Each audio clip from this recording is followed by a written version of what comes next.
Hi welcome to life line. ఈ రోజు TV nine స్టూడియోలో లైఫ్ లైన్లో జాయిన్ అవుతున్నారు doctor Mohana Vamshi, chief surgical oncologist Omega hospitals. ఈ రోజు లైఫ్ లైన్లో మనం డిస్కస్ చేయబోతున్నాం జీర్ణాశయ క్యాన్సర్కి ఎలాంటి లేటెస్ట్ ట్రీట్మెంట్స్ అందుబాటులో ఉన్నాయో డాక్టర్ గారిని తెలుసుకుందాం. నమస్తే డాక్టర్ గారు. నమస్తే అండి. ఎస్ సార్, ఈ మధ్య కాలంలో క్యాన్సర్స్ గురించి చాలా ఎక్కువగా వింటున్నాం. ఇవాళ మనం డిస్కస్ చేయబోయే టాపిక్ జీర్ణాశయ క్యాన్సర్ గురించి. ముఖ్యంగా మాట్లాడుకుంటే గ్యాస్ట్రో ఇంటెస్టినల్ క్యాన్సర్ సిమ్టమ్స్ ఏ విధంగా ఉంటాయి sir? So gastro intestinal track cancers అనేది వెరీ కామన్ క్యాన్సర్ అండి. భారతదేశంలో ఒక సింగిల్ ట్రాక్ అంటే ఇవాళ 2022 స్టాటిక్స్ ప్రకారం 2,50,000 మంది గ్యాస్ట్రో ఇంటెస్టైనల్ ట్రాక్ క్యాన్సర్ బారిన పడ్డారు.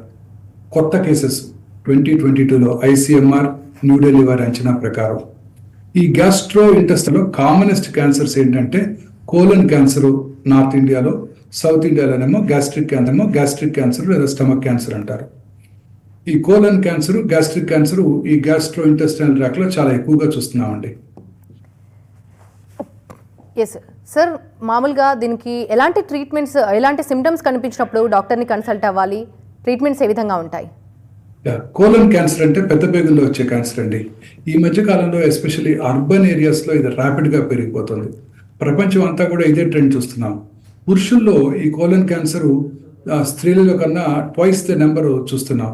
పురుషుల్లో ఈ క్యాన్సర్ ఎక్కువ కనబడుతుంది.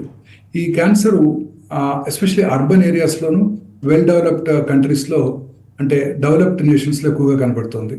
దీనికి మోస్ట్ ఇంపార్టెంట్ కారణం ఏంటంటే లైఫ్ స్టైల్ మార్పు వచ్చినప్పుడల్లా ఈ లైఫ్ స్టైల్ అర్బనైజేషన్ పెరిగే కొద్ది ఈ కోలన్ క్యాన్సర్ వచ్చే అవకాశాలు ఎక్కువైపోతాయి.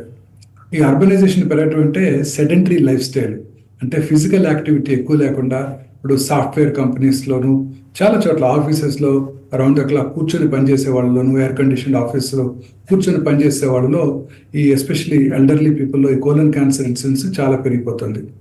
అలాగే ఫుడ్ హ్యాబిట్స్ అంటే ఈ ఫైబర్ తక్కువగా తీసుకుంటూ processed meats, high fatty foods, high carbohydrate foods ఎక్కువగా తీసుకునే వాళ్ళలో ఈ కోలన్ క్యాన్సర్ చాలా ఎక్కువగా కనబడుతుంది.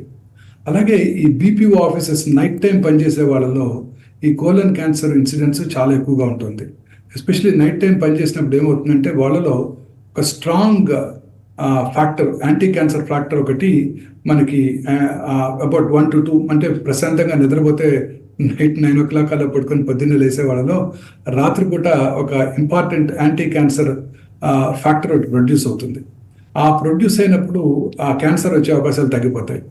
ఈ నైట్ టైం పనిచేసే వాళ్ళలోను, లేట్గా పడుకునే వాళ్ళలోను, నైట్ టైం లైట్ వేసుకుని పడుకునే వాళ్ళలోను, రాత్రిపూట మొబైల్ స్క్రీన్ చూస్తూ పడుకునే వాళ్ళలోను ఈ ఫ్యాక్టర్ ప్రొడక్షన్ బాగా తగ్గిపోతుంది. తగ్గిపోయినప్పుడు వాళ్ళలో స్త్రీలలో బ్రెస్ట్ క్యాన్సర్, పురుషుల్లో కోలన్ క్యాన్సర్, లంగ్ క్యాన్సర్ వచ్చే అవకాశాలు ఎక్కువగా ఉంటాయి. అలాగే ఈ సెడెంటరీ లైఫ్ స్టైల్తో పాటు ఫుడ్ హ్యాబిట్స్ చాలా ఇంపార్టెంట్ అండి. అలాగే ఫైబర్ ఎక్కువగా తీసుకునే వాళ్ళు, ఫ్రెష్ ఫ్రూట్స్, వెజిటబుల్స్ వీటిలో యాంటీ ఆక్సిడెంట్స్ ఎక్కువగా ఉంటాయి, ఫైబర్ ఎక్కువగా ఉంటుంది. నట్స్ తీసుకునే వాళ్ళలో ఈ క్యాన్సర్ వచ్చే అవకాశాలు తగ్గిపోతాయి. అంటే లోవర్ అండ్ మిడిల్ ఇన్కమ్ కష్టపడి పనిచేసే వాళ్ళలో ఈ క్యాన్సర్ వచ్చే అవకాశాలు తక్కువగా ఉంటాయి. ఇదే కాకుండా ఇంతకుముందు ప్రీవియస్గా కోలన్లో పాలిప్స్ ఉన్న వాళ్ళలో, అంటే పాలిప్స్ అంటే బుడిపలు ఉంటాయి, ఆ బుడిపలు ఉన్న వాళ్ళలో కూడా ఈ క్యాన్సర్ వచ్చే అవకాశాలు ఎక్కువగా ఉంటాయి. పాలిపోసిస్ కోలి అంటారు. అలాగే కొన్ని genetic syndromes, hereditary non polyposis colon cancer, అలాగే ఫెమిలియల్ ఎడినోమాటస్ పాలిపోసిస్ అంటారు. ఈ ఫెమిలియల్ ఎడినోమాటస్ పాలిపోసిస్ అంటే వాళ్ళకి చిన్నప్పుడే 15-16 సంవత్సరాల్లోనే కోలన్ నిండా చిన్న చిన్న పాలిప్స్ డెవలప్ అవుతాయి. 30-40 ఏళ్ళు వచ్చేసరికి వాళ్ళలో క్యాన్సర్ వచ్చే వాళ్ళ అవకాశాలు 100% ఉంటాయి. వీటిని మనం జెనెటిక్గా ఐడెంటిఫై చేయగలము, FAP జీన్ అంటారనమాట. అలాగే కొన్నిసార్లు inflammatory bowel diseases, ulcerative colitis, అలాగే క్రాన్స్ డిసీజ్ ఉన్న వాళ్ళలో కూడా ఈ కోలన్ క్యాన్సర్ వచ్చే అవకాశాలు ఎక్కువగా ఉంటాయి. ఇంకొక ఇంపార్టెంట్ విషయం ఏంటంటే ఈ క్యాన్సర్తో పాటు మన కార్డియోవాస్కులర్ డిసీజెస్కి ఆస్పిరిన్ అనే డ్రగ్ వాడుతుంటారు అందరూ కూడా. అంటే అది యాంటీ ప్లేట్లెట్ ఏజెంట్ అనమాట. కరోనరీ ఆర్టరీ డిసీజ్ రిస్క్ తగ్గించడానికి హై రిస్క్ గ్రూప్లో కార్డియాలజిస్ట్ ఈ డ్రగ్ ప్రిస్క్రైబ్ చేయడం జరుగుతుంటుంది, ఆస్పిరిన్ అనే డ్రగ్. ఈ ఆస్పిరిన్ అనే డ్రగ్ వాడే వాళ్ళలో ఈ కోలన్ క్యాన్సర్ వచ్చే అవకాశాలు తక్కువగా ఉంటాయి సాధారణ ప్రజానికంతో పోల్చినట్టయితే. సో హై రిస్క్ గ్రూప్స్కి, అట్ రిస్క్ గ్రూప్స్కి ఆస్పిరిన్ కూడా ఇవ్వడం జరుగుతుంటుంది. అండర్ కార్డియాలజిస్ట్ సూపర్విజన్ తీసుకోవాల్సి ఉంటుంది అనమాట. ఇదే కాకుండా కొన్ని రకాల క్రానిక్ ఇన్ఫెక్షన్స్, గ్యాలక్టోలైటిక్, స్ట్రెప్టోకోకస్, ఈ ఇన్ఫెక్షన్స్ ఉన్న వాళ్ళలో కూడా ఈ కోలన్ క్యాన్సర్ వచ్చే అవకాశాలు ఎక్కువగా ఉంటాయి. సో బేసికలీ ఇండియాలో అర్బన్ ఏరియాస్లోను, రిచ్ పీపుల్లోను, 20% 30% మందిలో ఈ కోలన్ క్యాన్సర్ వచ్చే అవకాశాలు ఎక్కువగా ఉంటాయి. సో బేసికలీ ఇండియాలో అర్బన్ ఏరియాస్లోను, రిచ్ పీపుల్లోను, 20% 30% మందిలో ఈ కోలన్ క్యాన్సర్ వచ్చే అవకాశాలు ఎక్కువగా ఉంటాయి. ఈ fatty foods, sedentary life style, obese ఇండివిజువల్స్లోనూ ఈ క్యాన్సర్ ఎక్కువగా చూస్తుంటాం. అందుకే ఇప్పుడు ఈ క్యాన్సర్కి స్క్రీనింగ్ కూడా అందుబాటులోకి వచ్చింది. స్క్రీనింగ్ అంటే క్యాన్సర్ రాకముందే ముందుగా గుర్తించడం. ఎస్పెషలీ అట్రిస్ గ్రూప్స్, హెరిడిటరీ పాలిపోసిస్ కోలే ఉన్న వాళ్ళు 30 సంవత్సరాల నుంచే స్క్రీనింగ్ ప్రోగ్రాంలో జాయిన్ అవ్వాల్సి ఉంటుంది. అలాగే మిగతా వాళ్ళు 45 ఇయర్స్ నుంచి స్క్రీనింగ్ ప్రోగ్రాంలో జాయిన్ అయినట్టయితే క్యాన్సర్ రావడాన్ని ముందుగా పసిగట్టవచ్చు. క్యాన్సర్ కనుక రావడాన్ని ముందుగా పసిగట్టినట్టయితే పూర్తిగా క్యూర్ చేయడానికి అవకాశం ఉంటుంది. వెరీ ఇంపార్టెంట్ అనమాట. స్క్రీనింగ్ టెక్నాలజీ ఎలా ఉంటుందంటే 3 ఫీకల్ అకల్ట్ బ్లడ్ టెస్టింగ్. సంవత్సరానికి ఒకసారి ఎట్రిస్ గ్రూప్స్ అందరూ 35 ఇయర్స్ దగ్గర నుంచే ఫీకల్ అకల్ట్ బ్లడ్ టెస్టింగ్, అంటే బ్లడ్లో అదే మోషన్లో బ్లడ్ కనబడకపోయినా అందులో అకల్ట్ అంటే కనబడకుండా బ్లడ్ ఉండొచ్చు. ఆ టెస్ట్ చేసుకున్నట్టయితే that will give us a lead. ఫర్దర్గా టెస్టులు చేయించుకోవాలి అవసరం లేదని ఒక ఇంపార్టెంట్ లీడ్ వస్తుంది. గ్వాయిక్ బేస్డ్ టెస్టులు చాలా 30-40 సంవత్సరాలుగా అందుబాటులో ఉన్నాయి. ఇప్పుడు కొత్తగా ఇమ్యూనోకెమికల్ టెస్టులు కూడా అందుబాటులోకి వచ్చాయి. ఈ ఇమ్యూనోకెమికల్ టెస్టులు చేయించుకోవడం ద్వారా యాక్యురేట్గా ఫీకల్ అంటే మోషన్లో అకల్ట్ బ్లడ్ ఉన్నది లేదని మనం తెలుసుకోవడానికి అవకాశం ఏర్పడింది. ఇది కాక సిగ్మాడోస్కోపీ లేదా కొలనోస్కోపీ చేసుకోవటం, virtual colonoscopy, stool DNA testing కూడా అందుబాటులోకి వచ్చింది. అంటే కోలన్ క్యాన్సర్ మార్కర్స్ని మన స్టూల్లో డిఎన్ఏ మార్కర్స్ని ఐడెంటిఫై చేసే టెక్నాలజీ ఇప్పుడు మనకు హైదరాబాద్లో అందుబాటులోకి వచ్చింది. ఈ టెస్ట్ చేయడం ద్వారా కోలన్ క్యాన్సర్ ఉన్నది లేని కూడా చెప్పగలుగుతాం. వర్చువల్ కొలనోస్కోపీ అంటే సిటీ స్కాన్తో చేసే కొలనోస్కోపీ అంటే కొంచెం కొన్నిసార్లు కొంతమందికి అనస్థీషియా లేకుండా చేసినట్టయితే పెయిన్ఫుల్గా ఉండొచ్చు. కొంతమంది చాలామంది భయపడుతుంటారు. వాళ్ళకి వర్చువల్ కొలనోస్కోపీ చాలా యూస్ఫుల్గా ఉంటుంది. సో ఈ స్క్రీనింగ్ పద్ధతుల ద్వారా మనం క్యాన్సర్ని అట్లీస్ట్ మన ఎట్రిస్క్ గ్రూప్స్ అందరికీ కూడా క్యాన్సర్ రావడాన్ని ముందుగా పసిగట్టవచ్చు. ఇంపార్టెంట్ వార్నింగ్ సిగ్నల్స్ చాలా ఇంపార్టెంట్. ఈ వార్నింగ్ సిగ్నల్స్ అందరూ కూడా తెలుసుకోవాలి. మోస్ట్ ఇంపార్టెంట్ థింగ్ ఏంటంటే alternating constipation and diarrhoea.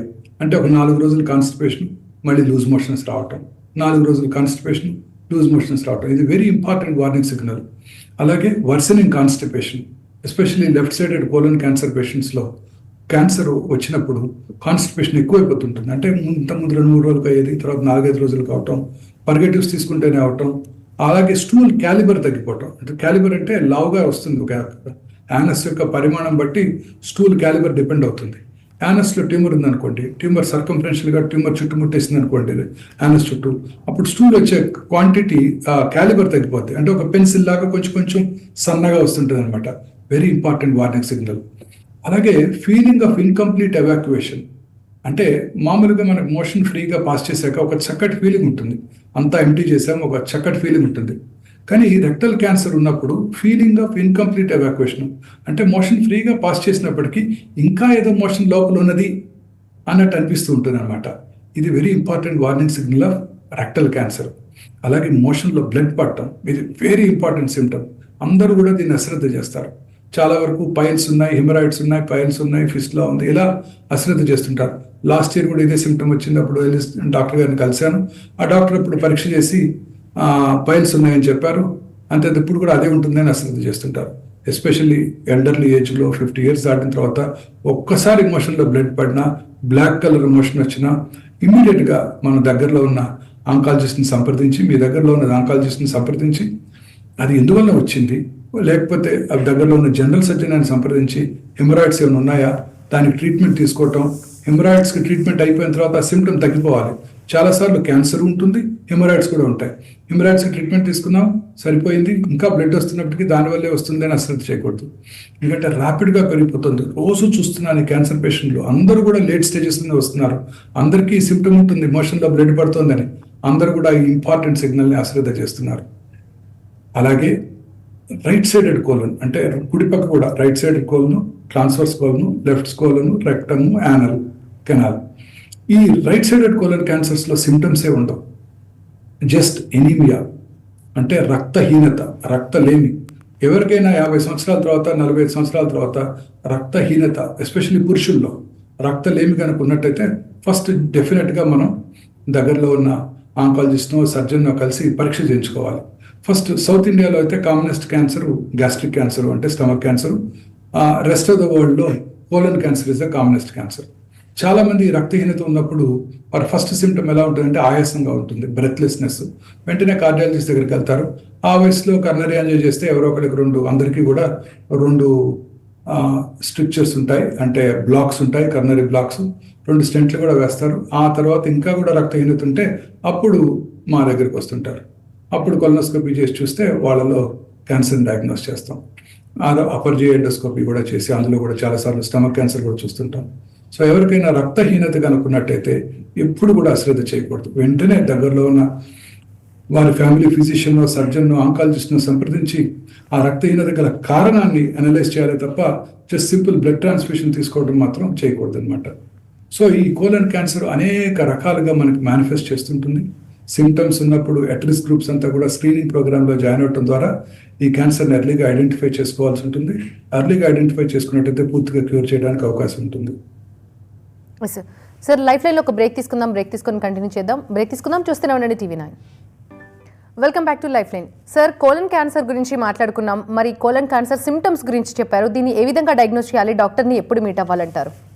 Diagnosis very simple madam. ఈ సిమ్టమ్స్ ఉన్నప్పుడు వాడు కొలనోస్కోపీ చేసుకోవడం ద్వారా కోలన్ క్యాన్సర్ని మనం చాలా ఈజీగా డయాగ్నోస్ చేయవచ్చు. కొలనోస్కోపీ బయాప్సీ చేయడం ద్వారా ఏ రకమైన క్యాన్సర్ కూడా తెలుసుకోవచ్చు. ఆ తర్వాత స్టేజింగ్కి జనరల్గా పెట్ సిటీ స్కాన్ చేయడం జరుగుతుంది. ఇప్పుడు కొత్తగా పెట్ ఎంఆర్ కూడా అందుబాటులోకి వచ్చింది మన హైదరాబాద్ సిటీలో. ఈ పెట్ ఎంఆర్ టెస్ట్ చేయడం ద్వారా ఎస్పెషల్లీ రెక్టల్ క్యాన్సర్స్లో కరెక్ట్గా ట్యూమర్ ఏ స్టేజ్లో ఉంది, ట్యూమర్ యొక్క వాల్లో ట్యూమర్ ఎంత దూరం పాకింది, పక్కనున్న లింఫ్ నోడ్స్ ఇన్వాల్వ్ అయ్యాయా లేవా, పక్కనున్న నార్మల్ ఆర్గన్స్ అంటే యూరినరీ బ్లాడర్ కానీ వెజనల్ సెప్టమ్ కానీ ఆడవాళ్ళలో ఇన్వాల్వ్ అయిందా లేదా తెలుసుకోవడానికి మంచి అవకాశం ఏర్పడింది. సో ఈ కొత్తగా మనకు అందుబాటులోకి వచ్చిన డిజిటల్ పెట్ ఎంఆర్ ద్వారా కోలన్ క్యాన్సర్ స్టేజింగ్ చాలా యాక్యురేట్గా చేయగలుగుతున్నాము. ఎస్పెషల్లీ లివర్ కానీ లింఫ్ నోడ్స్ కానీ పాకింది పెట్ సిటీ స్కాన్ కన్నా కూడా చాలా యాక్యురేట్గా చేసుకోవడానికి అవకాశం ఏర్పడింది. కొత్తగా డిజిటల్ పెట్ స్కాన్స్ కూడా మనకి హైదరాబాద్లో అందుబాటులోకి వచ్చాయి. ఈ డిజిటల్ పెట్ సిటీ స్కాన్ ద్వారా అతి తక్కువ రేడియేషన్ ఎక్స్పోజర్, అంటే ఎనలాగ్ పెట్ సిటీ స్కాన్స్తో పోల్చినట్టయితే డిజిటల్ పెట్ స్కాన్లో రేడియేషన్ ఎక్స్పోజర్ 1/3, అంటే జస్ట్ 8 to 9 millisieverts ఉంటుంది. అదే డిజిటల్ పెట్ ఎంఆర్లో radiation exposure not more than 2 to 3 millisieverts అనమాట. సో అతి తక్కువ రేడియేషన్తో మనం ఇప్పుడు ఈ స్టేజింగ్ ప్రొసీజర్స్ మనకు అందుబాటులోకి వచ్చాయి. And more accurate than the previous test అనమాట. ఇవన్నీ ఇప్పుడు మనకు హైదరాబాద్లో అందుబాటులోకి వచ్చాయి. వీటి ద్వారా యాక్యురేట్గా స్టేజింగ్ చేసి అర్లీ కోలన్ క్యాన్సర్ అయితే సర్జరీ చేయడం ద్వారా దాన్ని పూర్తిగా క్యూర్ చేయడానికి అవకాశం ఉంది. ఇంతకుముందు కాలంలో పెద్దగా కోర్టు పోసి సర్జరీ చేయడం జరిగేది. ఇప్పుడంతా కూడా మినిమల్లీ ఇన్వేసివ్ అంటే కీహోల్ పద్ధతిలో సర్జరీ చేయడం ద్వారా చాలా యాక్యురేట్గా ట్యూమర్ని మనం ఐడెంటిఫై చేయగలుగుతున్నాం. అంటే నేకెడ్ ఐతో చూసిన దానికన్నా ఈ కీహోల్ ద్వారా మనం హై డెఫినిషన్ 3-dimensional కెమెరా ద్వారా మనం చూసినప్పుడు క్యాన్సర్ వచ్చిన భాగము అది ఎక్కడికైతే పాకడానికి అవకాశం ఉందో పెద్ద స్క్రీన్తో అంటే 16 times మ్యాగ్నిఫైడ్ ఇమేజ్ మన ఆపరేషన్ రూమ్లో మనం చూడటం ద్వారా చాలా యాక్యురేట్గా ట్యూమర్ వచ్చిన భాగాన్ని ఐడెంటిఫై చేసి అలాగే స్టేజింగ్ చేసి సర్జరీ చేయడానికి అవకాశం ఏర్పడింది. సో తద్వారా పోస్ట్ ఆపరేటివ్ రికవరీ కూడా చాలా స్మూత్గా ఉంటుంది. And post operative adjuvant therapies కూడా ముందుగానే ఇనిషియేట్ చేయడానికి అవకాశం ఉంటుంది. Late stage colon cancer patients అందరిలో కూడా కీమోథెరపీ, అలాగే ఇప్పుడు కొత్తగా టార్గెటెడ్ థెరపీస్ అంటే క్యాన్సర్ని మాత్రమే టార్గెట్ చేస్తూ కీమోథెరపీకి ఉన్న సైడ్ ఎఫెక్ట్స్ కూడా లేకుండా ఇచ్చే టార్గెటెడ్ థెరపీస్, అలాగే ఇమ్యూనోథెరపీ అంటే మన ఓన్ ఇమ్యూనిటీని పెంచుతుంది అనమాట. అంటే ఈ colon cancer, rectal cancer patients ఈ ఇమ్యూనోథెరపీకి లొంగుతారా లేదా తెలుసుకునే ఫెసిలిటీస్ కూడా మనకి ఇప్పుడు అందుబాటులోకి వచ్చాయి.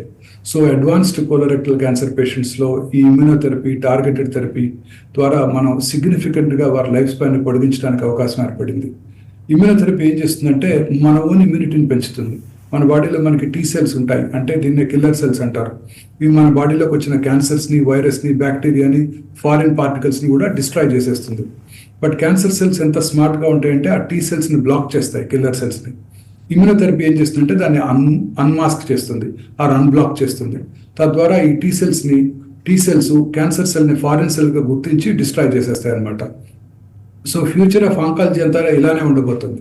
టార్గెటెడ్ థెరపీస్, ఇమ్యూనోథెరపీస్, అనేక రకాలైన న్యూయర్ కీమోథెరపీ డ్రగ్స్, ఆ chemotherapy, immunotherapy, targeted therapy combinations especially 4th stage colorectal cancer పేషెంట్స్లో ఇస్తున్నట్టయితే చాలా సిగ్నిఫికెంట్గా వారి లైఫ్ స్పాన్ పొడిగించడానికి అవకాశం ఏర్పడింది. ఈ మధ్యనే మనం ఒక బ్రేకింగ్ న్యూస్ కూడా చూసాం. ఎండోమెట్రియల్ క్యాన్సర్లో ఉపయోగపడే ఒక ఇమ్యూనోథెరపీ డ్రగ్ జోస్టెరిలుమాబ్ ఒక 25 stage 4 రెక్టల్ క్యాన్సర్ పేషెంట్స్కి ఆ మెడిసిన్ ఇవ్వడం ద్వారా పూర్తిగా క్యూర్ చేయడం జరిగింది. సో ఫ్యూచర్ ఆఫ్ ఆంకాలజీ అంతా కూడా ఈ ఇమ్యూనోథెరపీసే ఉండబోతున్నాయి. వీటి ద్వారా చాలా మంది అడ్వాన్స్డ్ క్యాన్సర్ పేషెంట్స్ కూడా అన్ని రకాల క్యాన్సర్లో కూడా మనం వాళ్ళందరూ కూడా క్యూర్ చేయడానికి అవకాశం ఏర్పడుతుంది. అలాగే కొన్నిసార్లు ఎస్పెషల్లీ రెక్టల్ క్యాన్సర్ పేషెంట్స్కి ముందుగా సర్జరీకి ముందుగా అంటే before surgery prior to surgery ముందుగా రేడియేషన్ కీమోథెరపీ ఇవ్వడం జరుగుతుంది. ఈ రేడియేషన్ కూడా అనేక రకాలైన న్యూవర్ టెక్నాలజీ ఇప్పుడు మనకు అందుబాటులోకి వచ్చింది హైదరాబాద్లో. ఇవే ఆర్టిఫిషియల్ ఇంటెలిజెన్స్ పవర్డ్. ఇంతకుముందు మనం డిస్కస్ చేసాం PET CT scan, PET MR, ఇవన్నీ కూడా ఆర్టిఫిషియల్ ఇంటెలిజెన్స్ కృత్రిమ మేధస్సుతో పవర్ చేయబడినటువంటి పరికరాలు. తద్వారా చాలా యాక్యురేట్గా అతి తక్కువ రేడియేషన్తో చేయడానికి అవకాశం ఏర్పడింది. అలాగే ఇప్పుడు కృత్రిమ మేధస్సుతో కూడిన రేడియేషన్ చికిత్సా పరికరాలు అంటే లీనియర్ యాక్సిలరేటర్స్ ఇప్పుడు మనకి హైదరాబాద్లో అందుబాటులోకి వచ్చాయి. ఈ కృత్రిమ మేధస్సుతో కూడిన రేడియేషన్ చికిత్సా పరికరాలు వాడి మనం ఎస్పెషల్లీ పెల్విస్లో ఉండే ఈ రెక్టంకి ఇవ్వటం ద్వారా పక్కన ఉన్న నార్మల్ ఆర్గన్స్ యూరినరీ బ్లాడర్ కానీ గర్భసంచి మీద కానీ ఎటువంటి రేడియేషన్ డోస్ లేకుండా ప్రిసైజ్గా ట్యూమర్నే టార్గెట్ చేస్తూ ఇచ్చే ఈ రేడియేషన్ పరికరాలే కృత్రిమ మేధస్సుతో కూడిన రేడియేషన్ చికిత్సా పరికరాలు. వీటి అడ్వాంటేజ్ ఏంటంటే రేడియేషన్ ఇస్తున్నప్పుడు ఆ పరికరంలో ఉండే ఇన్బిల్ట్ సిటీ స్కాన్ ఉంటుంది. సో రేడియేషన్ ఇస్తున్నప్పుడు చూస్తుంది, అంటే సిటీ స్కాన్ ద్వారా ఖచ్చితంగా ట్యూమర్ ఎక్కడ ఉందని చూస్తుంది. చూసిన తర్వాత కృత్రిమ మేధస్సుతో ఆలోచించి ఆ ఉన్న ట్యూమర్ ఉన్న భాగాన్ని డైలీ కరెక్ట్గా ప్లాన్ చేసి రేడియేషన్ ఇస్తుంది అన్నమాట. అంటే ఎవ్రీడే ఇట్ సీస్ చూస్తుంది, ఇట్ థింక్స్ ఆలోచిస్తుంది, అడాప్ట్స్ ట్యూమర్ కరెక్ట్గా ఎక్కడుందో అడాప్ట్ చేసుకుంటుంది, ప్లాన్ చేస్తుంది, డెలివర్ చేస్తుంది. ఇదే రేడియేషన్ ఆంకాలజిస్ట్ ఇది కనుక చేయాలంటే 2 రోజులు పడుతుంది. ఈ పరికరం 2 నిమిషాల్లో చేస్తుంది. అంటే హ్యూమన్ బ్రెయిన్ కన్నా 20,000 టైమ్స్ పవర్ఫుల్ మేధస్ అనమాట ఇది. So future of oncology, future of medicine, future of human generations కూడా పూర్తిగా ఆర్టిఫిషియల్ ఇంటెలిజెన్స్తో పవర్ చేయబడతాయి అన్న దానికి ఇది ఒక మంచి ఉదాహరణ. అనేక రకాల క్యాన్సర్స్లోను డయాగ్నోస్టిక్ పరికరాల్లోనూ ఆర్టిఫిషియల్ ఇంటెలిజెన్స్ ద్వారా మనం క్యాన్సర్స్ని కూడా ముందుగా డయాగ్నోస్ అయ్యే చికిత్సా పరికరాలు, డయాగ్నోస్టిక్ టెస్ట్ కూడా ఇప్పుడు మనకు అందుబాటులోకి వచ్చేసాయి. అలాగే చిన్న చిన్న లీషన్స్ లివర్లోనూ, లింఫ్ నోడ్స్ సర్జరీ అయిపోయిన తర్వాత చిన్న లింఫ్ నోడ్లో కనుక రికరెన్స్ వచ్చినట్టయితే ప్రిసైజ్గా ట్యూమర్ని టార్గెట్ చేసే సైబర్ నైఫ్ కూడా ఇప్పుడు మనకు అందుబాటులోకి వచ్చింది. సైబర్ నైఫ్ అంటే కత్తి కాదు, కత్తి లాంటి కత్తి, బట్ కత్తి కాని కత్తి. ఒక తెలుగు జర్నలిస్ట్ చక్కగా డిస్క్రైబ్ చేశారు.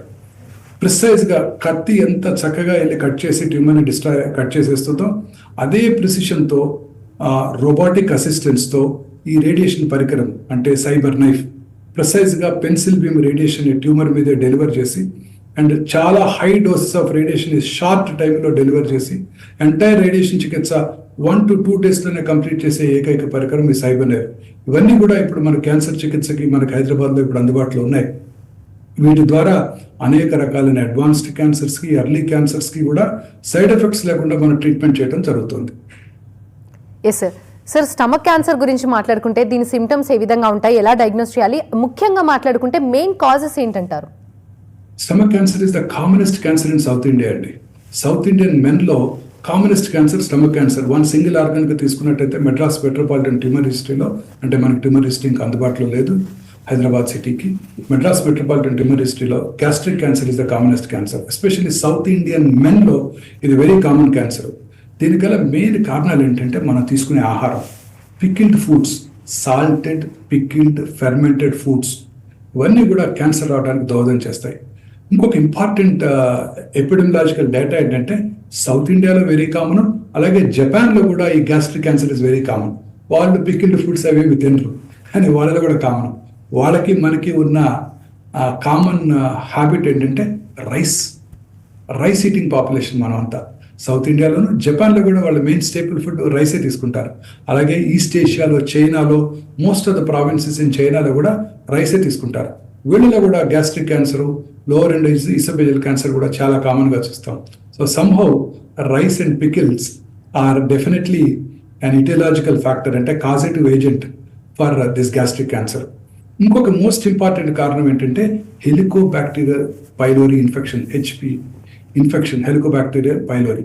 ఈ infection probably 60 to 70% of cancers దీనివల్లే వస్తున్నాయి. చాలాసార్లు మనం చూస్తుంటాం హెలికోబాక్టీరియా పైలోరీ ఇన్ఫెక్షన్, దీనికి ట్రీట్మెంట్ కూడా చేస్తుంటాం మన గ్యాస్ట్రోఎంట్రాలజిస్ట్. ఇవే కాకుండా మనం తీసుకునే సాల్టెడ్ ఫుడ్స్ కూడా చాలా ఇంపార్టెంట్ కారణం. Somehow estrogen in women protects them from gastric cancer. స్త్రీలలో ఈ క్యాన్సర్ ఇన్సిడెన్స్ చాలా తక్కువ, పురుషుల్లోనే చాలా కామన్గా చూస్తుంటాం. వయసు పైబడి కొద్ది పురుషుల్లో ఈ క్యాన్సర్ వచ్చే అవకాశాలు ఎక్కువ ఉంటాయి. కొన్ని రకాల జెనెటిక్ ప్రీడిస్పోజిషన్స్ కూడా ఈ క్యాన్సర్కి ఉన్నాయి.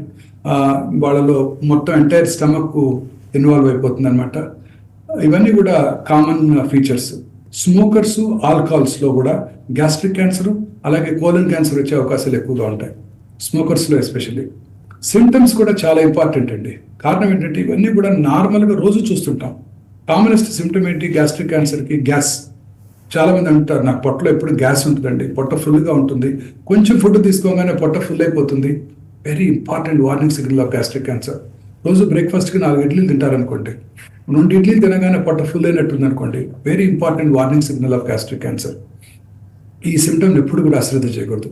అలాగే గ్యాస్తో పాటు వామిటింగ్, ఇండైజెషన్, హార్ట్ బర్న్, కొంచెం ఫుడ్ తీసుకోగానే ఫుల్గా ఉండటం.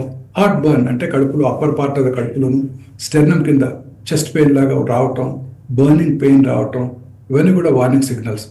డాక్టర్ గారు, ఈ సిమ్టమ్స్ కనిపించినప్పుడు మీరు చెప్పే లక్షణాలు చాలా మందిలో ఈ మధ్య కాలంలో ఎక్కువగా వింటున్నాం, తరచుగా వింటున్నాం. ఇలాంటి లక్షణాలు కనిపించినప్పుడు వాళ్ళు ఏం చేయాలంటారు? లైఫ్ స్టైల్ మోడిఫికేషన్ విషయానికి వచ్చేసరికి ఎలాంటి మోడిఫికేషన్ చేసుకోవడం బెటర్ అని సజెస్ట్ చేస్తారు? ఈ సిమ్టమ్స్ ఏవి కూడా అశ్రద్ధ చేయకూడదండి. Heart burn, vomiting, blood in the motion, dark colour, black coloured motion. స్టమక్లో బ్లడ్ ఏమవుతుందంటే యాసిడ్ దాన్ని బ్లాక్గా కట్ చేసేస్తుంది, మోషన్ బ్లాక్ కలర్లో వస్తుంది బ్లీడింగ్ అయినప్పుడు.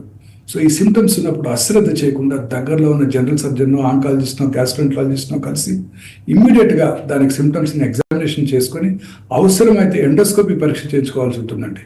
ఇంకా ఏ రకంగానూ మనం దీన్ని దాన్ని అంటే డయాగ్నోస్ చేయలేము.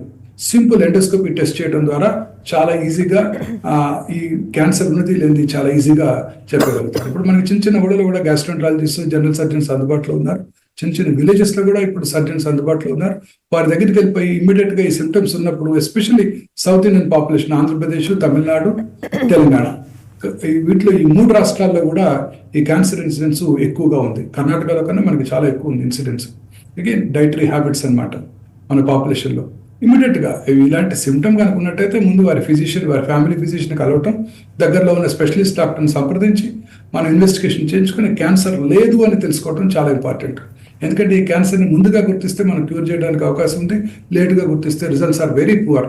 లాస్ట్ 2022లో ప్రపంచం అంతా కూడా more than 1 billion new stomach cancers కనుక్కున్నారు.